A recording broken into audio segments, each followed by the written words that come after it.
Verse of the day, Friday, February 2nd, 2026. Micah 7 verse 18. Who is a God like you, who pardons sin and forgives the transgression of the remnant of his inheritance? You do not stay angry forever, but delight to show mercy. The unparalleled nature of divine mercy in Micah 7 verse 18.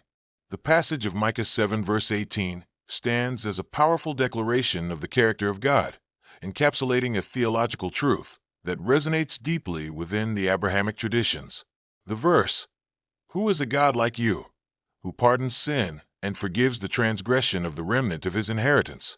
You do not stay angry forever, but delight to show mercy," presents a profound contrast between the divine capacity for justice and the overwhelming inclination toward grace.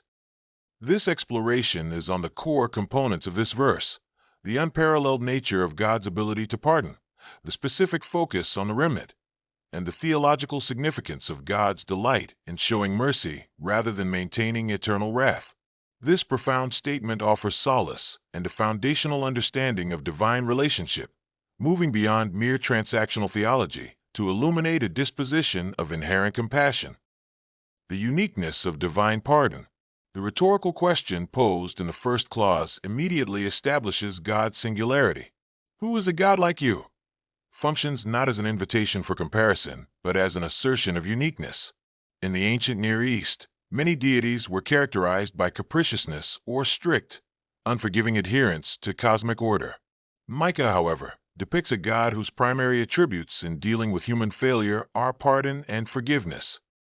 This is not merely the overlooking of an offense, but the active cancellation of transgression. In a legal or covenantal context, this act of complete absolution is revolutionary. It suggests a relationship built not solely on performance, but on an enduring, gracious foundation.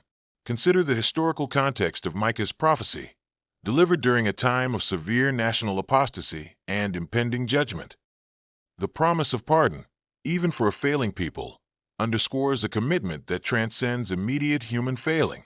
This is exemplified throughout the Old Testament narratives, where figures like David or the nation itself repeatedly violate covenants, yet divine mercy remains the constant recourse.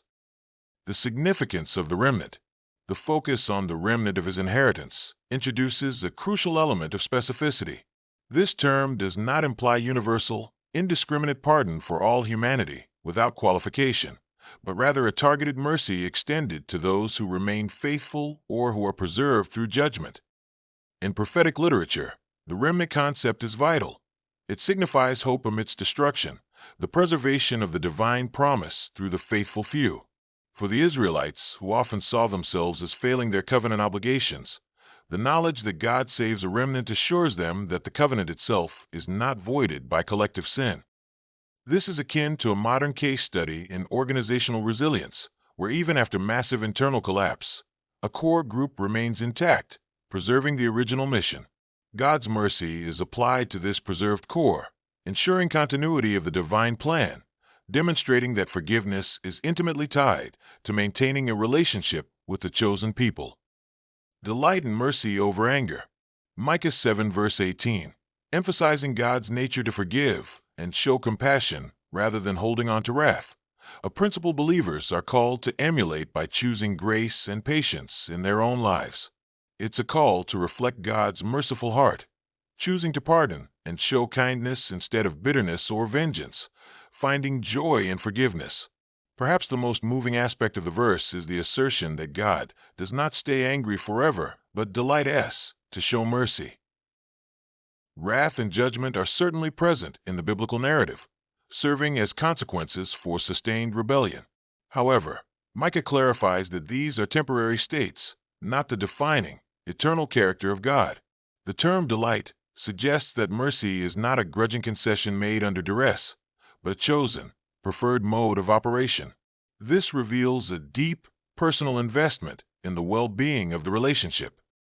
Unlike a human judge who might find satisfaction in exacting the full penalty, the divine actor finds fulfillment in restoration. This inclination toward mercy drives redemptive history, suggesting that periods of discipline are ultimately designed to bring the recipients back into a state where mercy can be fully extended and appreciated. Conclusion. Micah 7 verse 18 offers a comprehensive portrait of divine character rooted in unparalleled grace.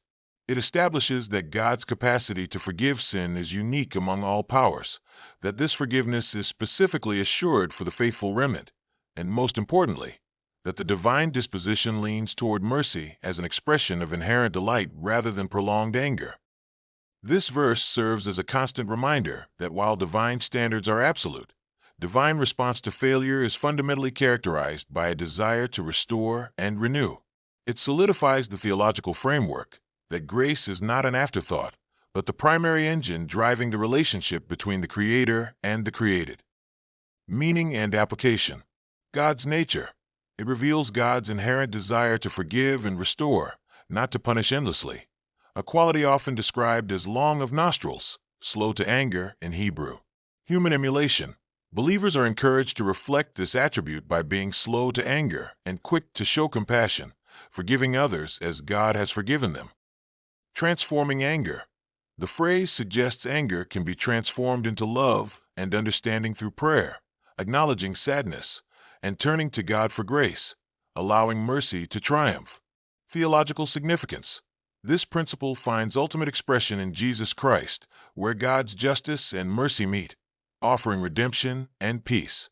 In essence, it's a call to embrace a merciful heart, understanding that God's greatest joy is in showing kindness, and we should strive to do the same. Wish you all a very blessed and a joyful Friday. Nusray and Nazarene,